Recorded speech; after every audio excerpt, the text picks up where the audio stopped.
Are you pregnant? It is not your concern, and the baby is not yours. Tricia, please wait. Wait. Tricia, are you pregnant? Alex asked. Alex, my state of well-being has never been your concern. Just leave me alone. Besides, the pregnancy is not yours, Tricia replied with pains in her voice. But I have been searching for you since you left the penthouse. Whose pregnancy is it? Please tell me, Tricia, Alex pleaded. I have, Tricia muttered before she collapsed and passed out. How did Tricia and Alex find themselves in this situation? Let's roll back to how it all began.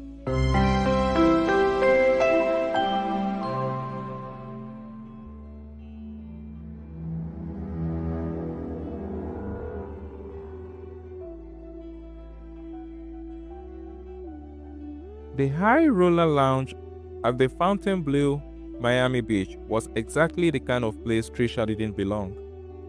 Crystal chandeliers threw soft light across the polished marble, and the whiskey she was sipping cost more than her conference registration fee. She sat alone at the bar, her phone still warm from the call that shattered what was left of her composure that night. Sonia's voice had tried to sound strong, telling her that the insurance had denied her treatment once again. The experimental procedure that could save her best friend's life was slipping further out of reach, and Tricia was drowning in medical bills she would never be able to pay. She was the woman who always had a plan. She built her career on finding patterns in chaos, who never made reckless decisions. But that night, she just wanted to forget she was responsible for everything. That was when he walked in. Tall, dark hair slightly disheveled, expensive suit jacket slung over one of his shoulders like he had just escaped something. And maybe he had. Because when Alex Hayes sat 3 seats down from her at the bar, tension radiated from him like the Miami heat outside. He ordered bourbon neat and stared at it like it held answers. Tricia should have just looked away, but instead, she said, "Rough night?" He glanced over, and those green eyes of his hit her like a physical thing. Tired, yes, but also sharp. A pause, then a slight smile that didn't quite reach those eyes. Then he replied, "Yes, a very rough night. The kind where you are questioning every responsible decision you've ever made." He laughed, low and genuine. "Then we're in the same boat," she replied sheepishly. He picked up his glass, moved close to the seat beside her, and sat down. "I'm supposed to be downstairs at my own engagement party right now." She raised an eyebrow. "Then it's either you're very romantic or you are very concerning," Tricia replied. Well, considering I didn't know I was getting engaged tonight until she announced it to 300 people 2 hours ago, I think I'm leaning towards the concerning aspect," he replied as he took his drink. "Business partners decided to merge our companies. Apparently, that includes our lives," Alex said. "She announced your engagement without asking you?"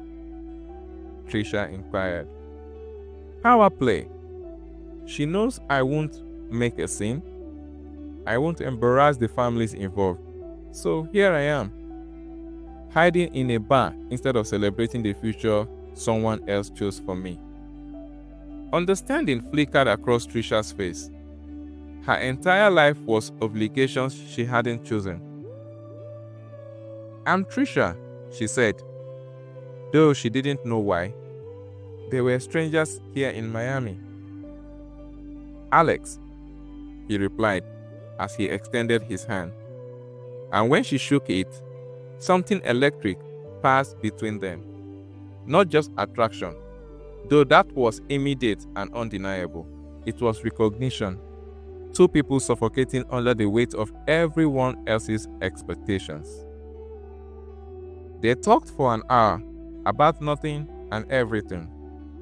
He told her about growing up in his father's shadows, about building an empire he was now losing control of.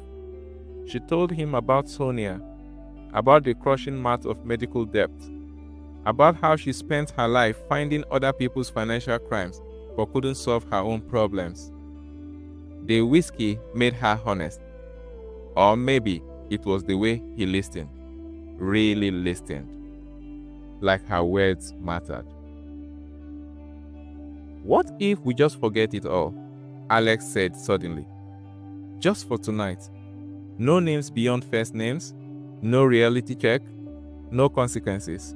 Just two people choosing something reckless for once. She should have said no.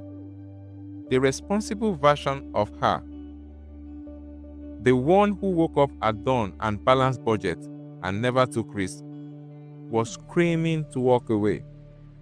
But instead, Tricia met those green eyes and said, "One night. After all, what happens in Miami stays in Miami." He smiled. Real smile this time. "Then let's make it count," Alex said excitedly. When he kissed her, it felt like falling and flying at the same time. Like freedom she had never allowed herself. She didn't know that one reckless night would change everything.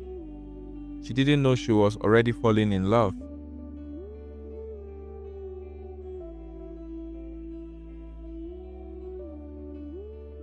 The next morning at the penthouse, Tricia woke first, her body still warm from Alex's body beside her. He was sleeping peacefully, one arm stretched across the space where she had been. Dark hair fall across his forehead. He looked younger in his sleep, free from whatever burden that had drawn those lines around his eyes. Reality crashed back like a wave. She had a flight in 3 hours, a life waiting in Tampa, Florida, bills that wouldn't pay themselves, and a best friend who needed her most. This was supposed to be one night stand, an escape, a moment of recklessness in a life built on responsibility. But lying there watching him sleep, it felt like something more, something dangerous. Tricia dressed quietly, her hands shaking as she buttoned her blouse. Every part of her wanted to stay, to wake him, to see if whatever bond between them last night could survive daylight. But she knew better. He had an engagement waiting downstairs. A life as complicated as hers was struggling. This was Miami. What happened here stayed here. She found a cocktail napkin on the nightstand, scribbled with a hotel pen.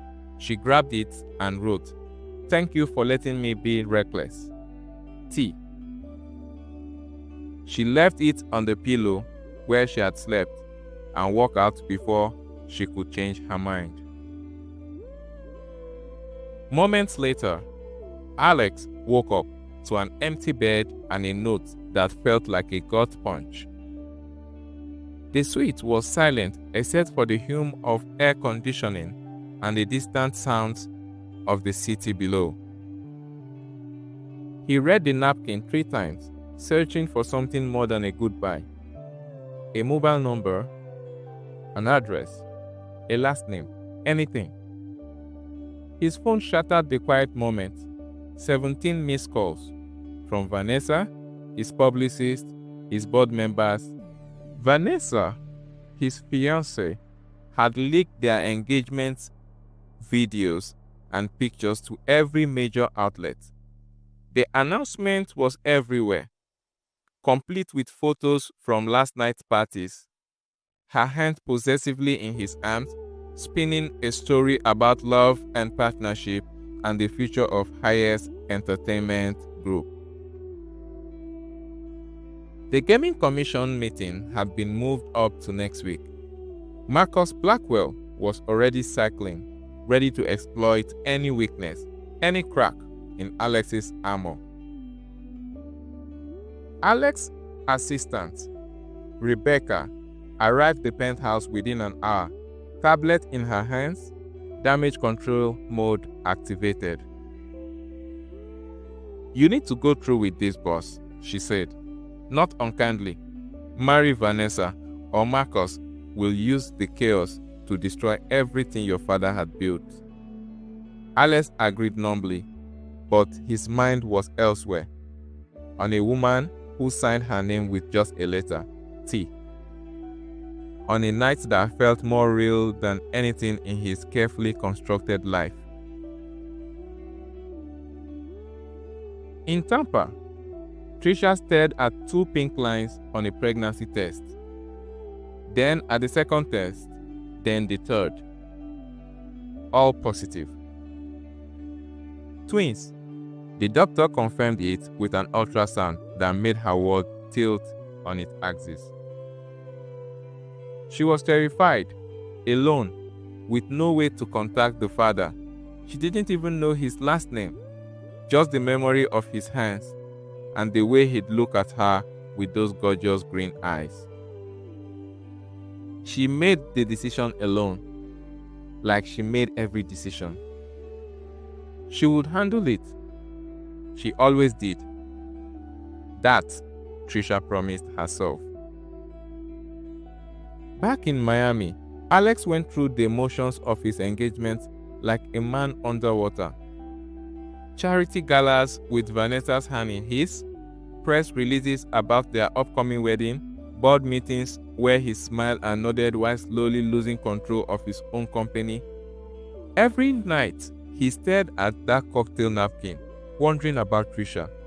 Then Marcus Blackwell launched his hostile takeover. The emergency board meeting was called for a Friday morning. Highest Entertainment Group conference room filled with lawyers, board members, and gaming commission officials. Alex sat at the head of the table, Vanessa beside him, wearing her engagement ring like a weapon. Then the door opened.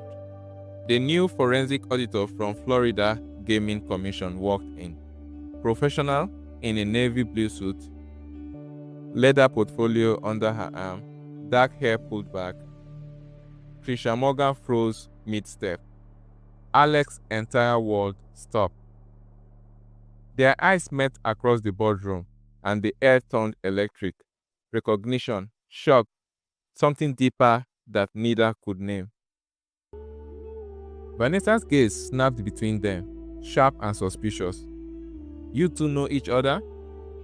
Tricia recovered first. Years of professional composure sliding into play like armor. "We've never met," Tricia replied smoothly, extending her hands across the table. "Tricia Morgan, forensic auditor with the Florida Gaming Commission. I'm here to review Highest Entertainment Group's financial record as part of the regulatory compliance investigation for the year." Her hand was steady, her voice cool, but when Alex shook her hands, that same electric current from 6 weeks ago shot through both of them. Tricia pulled away too quickly. Alex was reeling. The woman from the night was here in the boardroom. She had a full name now, Tricia Morgan. She was the auditor who would determine whether his company survived Marcus Blackwell's hostile takeover.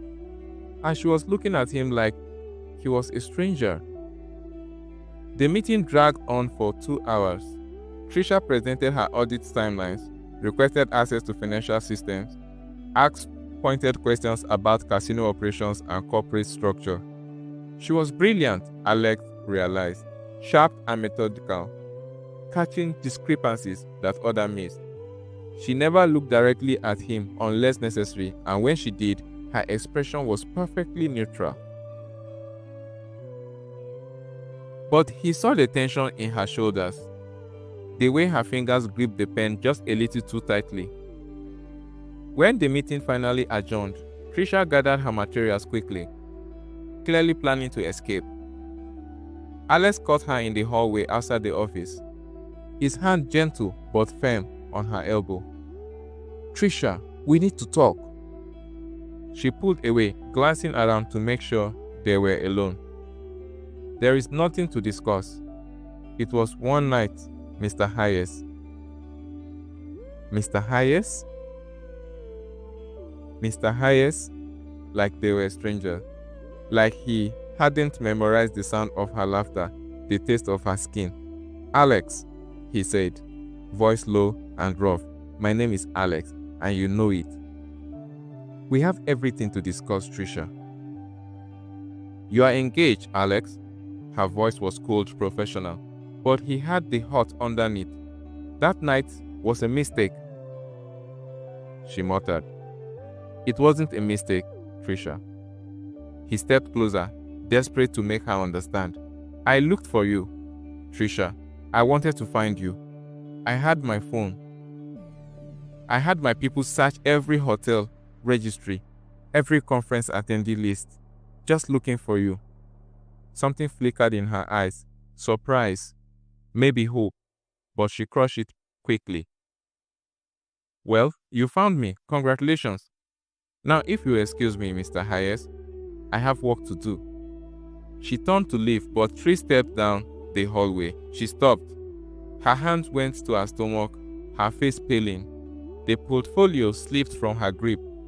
Alex caught her before she could fall, steadying her against him. "Tricia." She took a shaky breath. And that's when he saw it, the subtle changes he had been too shocked to notice in the boardroom. The slight fullness in her face, the way her suit jacket didn't quite button comfortably, the exhaustion shadowing her eyes. "Tricia, are you?" He couldn't finish the question. Her silence was confirmation enough. "Are you pregnant?" he asked. The question came out softer than he intended. Panic flashed across her face. "It is not yours, Alex." The word hit him like a physical blow, but something in her eyes didn't match her voice. Fear, maybe, or desperation. "Tricia, it is not your concern, Alex," she said firmly. "I'm handling it." He studied her face, saw the trembling in her hands. She was trying to hide. "When is the last time you saw a doctor?" "I have an appointment next week," she said. "You are pale, dizzy, and you almost just collapsed." His voice was gentle now, not accusing. "Let me take you to the hospital, just to make sure you are okay. I told you it is not—" "I don't care whose it is," he interrupted. "You are not well. I am not letting you walk out of this place alone. Please, let me take care of you.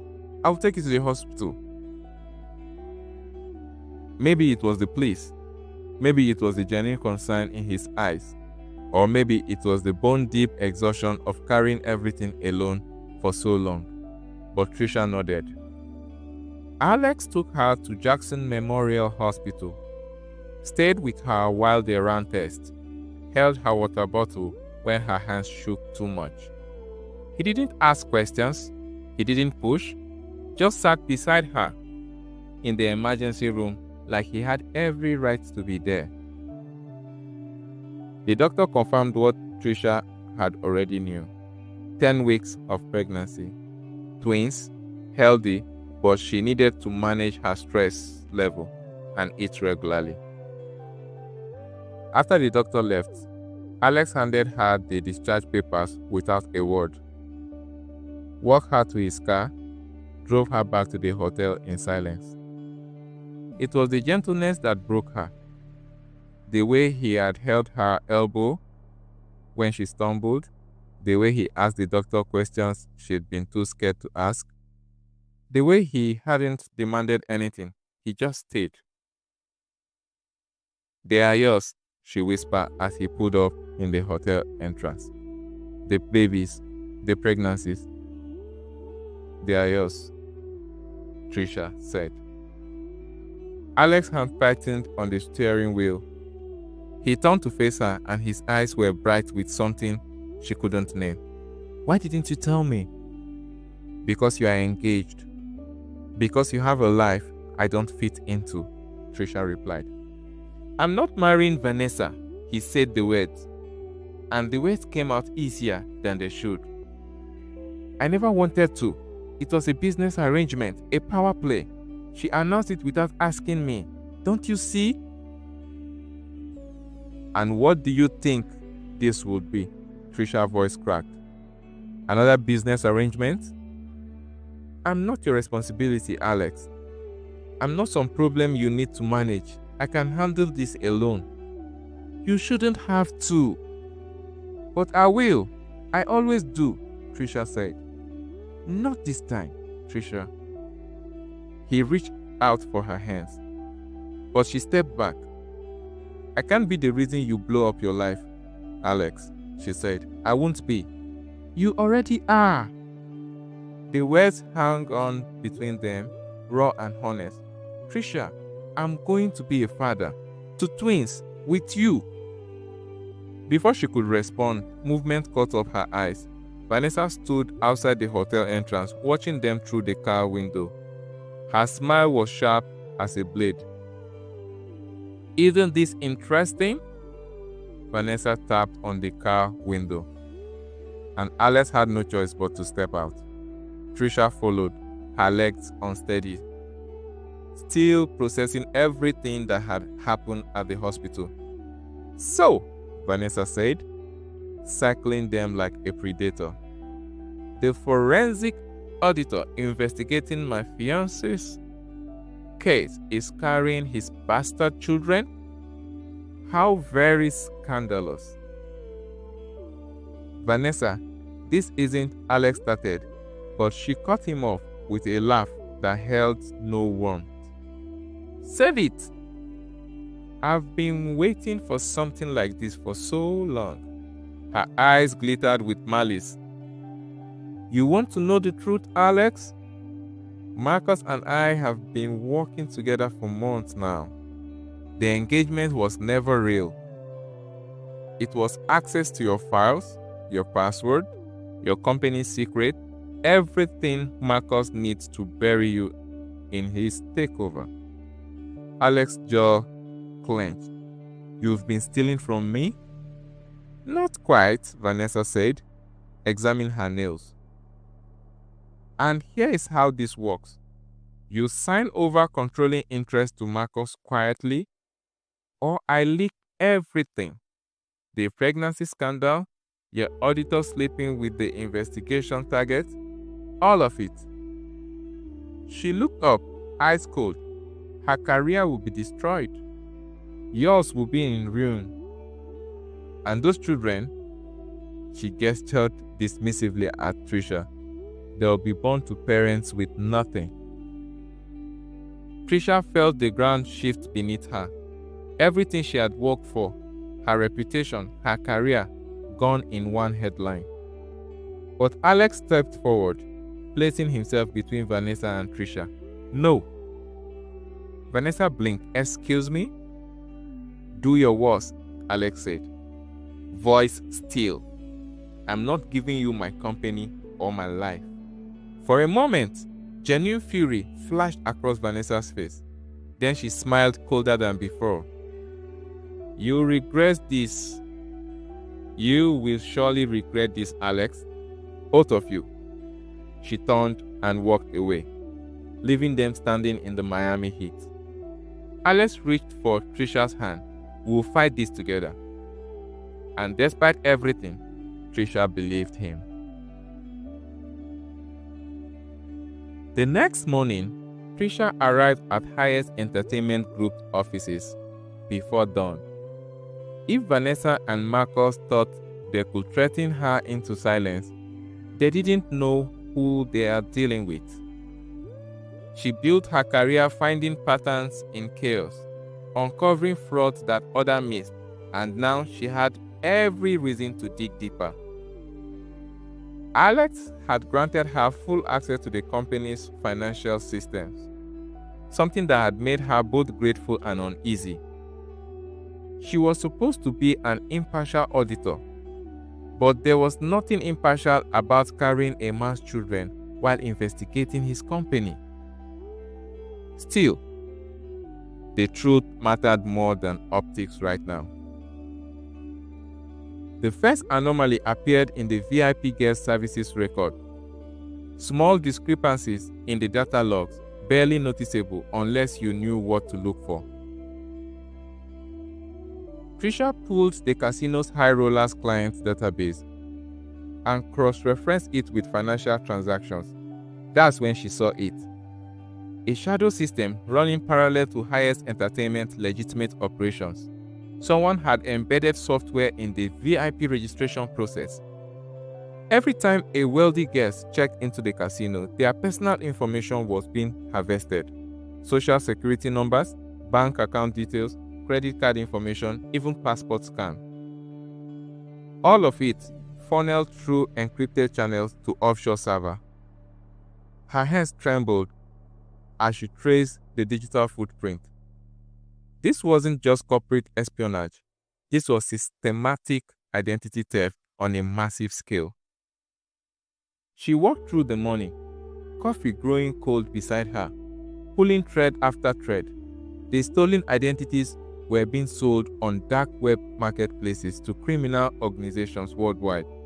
The money came back through the intricate web of shell companies, disguised as consulting fees and marketing expenses paid to Marcus Blackwell's various bank entities. The numbers were staggering. Over $200 million laundered through highest entertainment system over the past 3 years. And Alex had no idea his company was being used as a criminal front. Tricia was so focused on the financial record that she almost missed the secondary file buried in the encrypted server, a folder labeled Insurance Claimed Flagged.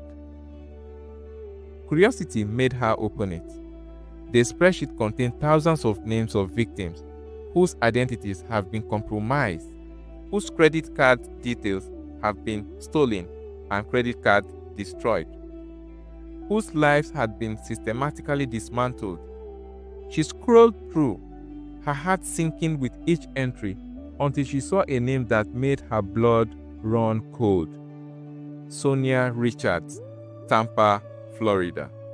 Her best friend, her sweet, kind best friend, who was fighting for her life while drowning in medical debt. Tricia's vision blurred. The mysterious credit cards that appeared in Sonia's name, the sudden insurance cancellation that Sonia's doctor couldn't explain, the medical bills that multiplied impossibly. It wasn't bureaucratic error or bad luck. It was this. Marcus and Vanessa had stolen Sonia's identity, destroyed her credit, cancelled her real insurance, and left her to suffer. Tricia, Alex's voice came from the doorway. Are you okay? She couldn't speak, just turned her laptop towards him, showing Sonia's name highlighted on the screen. Understanding dawned across his face, followed by fury. They did this to your family? They have done it to thousands of families, Tricia said, voice shaking. Using your company's reputation as cover, they planned to frame you for all of it. She showed him the rest. The evidence trail designed to make it look like Alex had orchestrated the entire operations. Fabricated emails with his digital signatures, falsified authorization code. When Marcus' takeover bid succeeded, he would discover the fraud, expose Alex as the mastermind, and position himself as the hero who saved highest entertainment. There is more, Tricia said, pulling up another encrypted folder. We weren't random, Alex. That night, the night we met, it wasn't coincidence. She showed him the file. Vanessa had hacked the auditor's conference registry weeks before the event. She had seen Tricia's credentials, her reputation as one of the best forensic investigators in the country. She knew Tricia was staying at the Fontainebleau that night.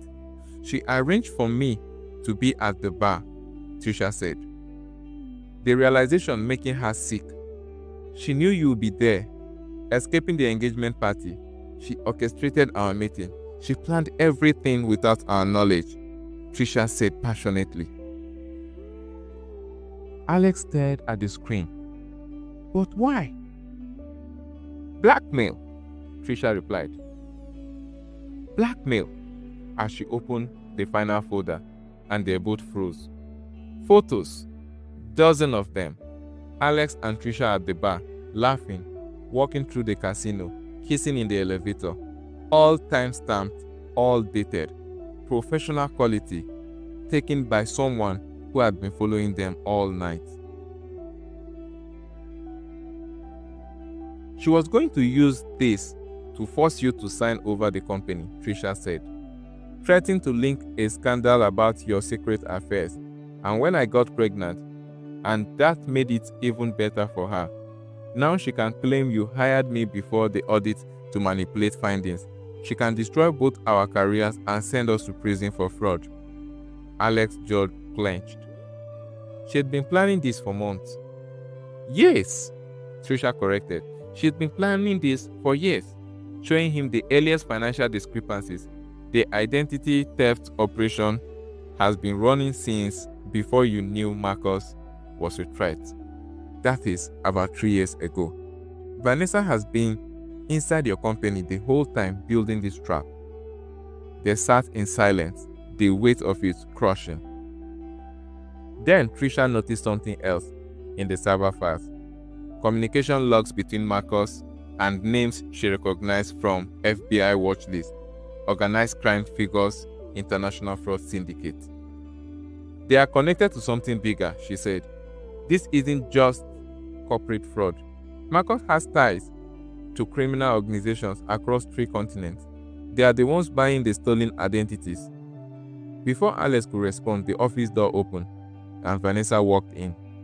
Immaculate as always, her smile predatory. Still digging? She asked Tricia. You always were thorough. She perched on the edge of the desk. Found the photos yet? They are good, aren't they? Especially the ones from the elevator, Vanessa asked mockingly. You destroyed my best friend's life, Tricia said, standing. You destroyed thousands of lives. Vanessa shrugged. Business is business, my darling. You should have stayed in Tampa. This ends now, Alex said. Does it? Vanessa inquired with a smile. Those photos are time-stamped. I will prove Alex hired you before the audit to manipulate findings. You will both go to prison for fraud. Your children will be born while their mother is awaiting trial. She leaned forward. Or you sign over the company and everyone walks away clean, she said as she walked out the door. After she left, Alex and Tricia stared at each other across the devastated office. She used my company to destroy people's lives, Alex said quietly, and she used us to cover it up.